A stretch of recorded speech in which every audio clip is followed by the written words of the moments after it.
പ്രേക്ഷക വിധി പ്രകാരം നൂറ ഈ ബിഗ് ബോസ് വീട്ടിൽ നിന്നും പുറത്തായിരിക്കുന്നു.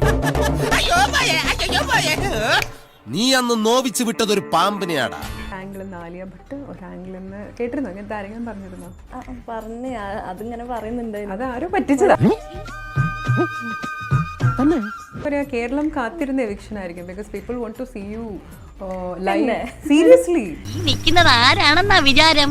മാടപ്രാവിന്റെ ഹൃദയം പോലെ തോന്നിക്കുന്ന ലോകൈക ചെറ്റയാ. ഇന്ന് എവിക്റ്റ് ആവുമെന്ന് വിചാരിച്ചിരുന്നു. എനിക്കൊരു ഇൻസ്റ്റിങ്ക്റ്റ് ഉണ്ടായിരുന്നു ഞാൻ എവിക്റ്റ് ആവും.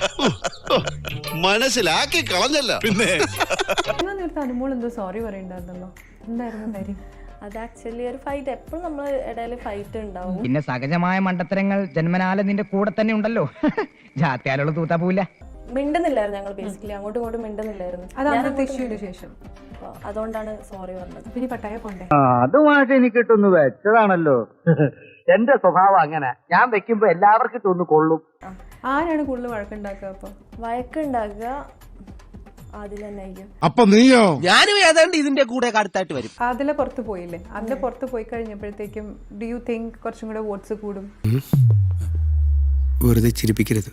കോ കണ്ടസ്റ്റൻസ്, അതായത് എവിക്റ്റ് ആയ ആൾക്കാർ വന്നിട്ടുണ്ടായിരുന്നല്ലോ, ഇവരൊക്കെ പറഞ്ഞിട്ടുണ്ടായിരുന്നു അങ്ങനെ പടക്കടകുദാഹവ എന്തൊക്കെ മേളായിരുന്നു. ക്ലോസ് ആയിട്ടുള്ളത് ഒന്ന് ശൈത്യ, ഒന്ന് അനുമോൾ. അല്ല എന്തെങ്ങനെയൊക്കെ പറയണേ? പിന്നെ ഞാൻ എങ്ങനെയൊക്കെ പറയണം? പക്ഷെ അനുമോളായിട്ട് ഭയങ്കര ഒരു ഇഷ്യൂ ഒക്കെ ഉണ്ടായി. ഈ പറഞ്ഞ പോലെ സംസാരിക്കാൻ പറ്റില്ല എന്നുള്ളൊരു അവസ്ഥയിലല്ലേ പോകുന്നത്.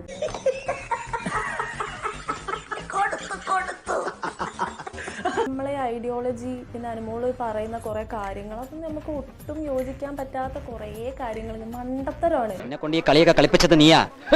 അങ്ങനെ നീ മാത്രമായിട്ട് നല്ല കുഞ്ഞാവൻ ഞാൻ സമ്മതിക്കില്ലടാ. പിന്നെ ഈ 4 ആൾ കൂടുമ്പോൾ നിന്റെ ഈ ഷൈനിങ് ഉണ്ടല്ലോ, അത് ഈ ചുപ്പറുണ്ടത് വേണ്ട. നമ്മളെ വിചാരം ഇവളാണ് എല്ലാം അറിയുന്ന ആള് എന്നുള്ളൊരു വിചാരമാണ്. വേണ്ടാട്ടോ, നീ ചായ അടിച്ചാ മതി, നീ എന്നെ അടിക്കാൻ നിൽക്കണ്ട. Okay okay. ആളൊരു പ്രശ്നം എന്താ വെച്ചാൽ തെറ്റ് ആക്സെപ്റ്റ് ചെയ്തുള്ള ഒരു ശീലമല്ല കുട്ടിക്ക്. ആ വീട്ടിൽ ഏറ്റവും ഫേക്ക് പേഴ്സൺ ആരാ ഇതുവരെ വന്നതില്? കുടിച്ച വെള്ളത്തിൽ വിശ്വസിക്കരുത്. ആ ടൈറ്റിൽ ആർക്ക് കൊടുക്കാം? കുടിച്ച വെള്ളത്തിൽ നെവിൻ. തങ്കക്കുറവേ, നമ്മൾ ഈ നാണം കെടുത്തല്ലോ. കൊള്ളാം, പടമേടിച്ച് പന്തളത്തെ വന്നപ്പോ പന്തളം തങ്കപ്പന്റെ ഗാനമേള. തൽക്കാലം ഇത്രയും മതി. വരട്ടെ.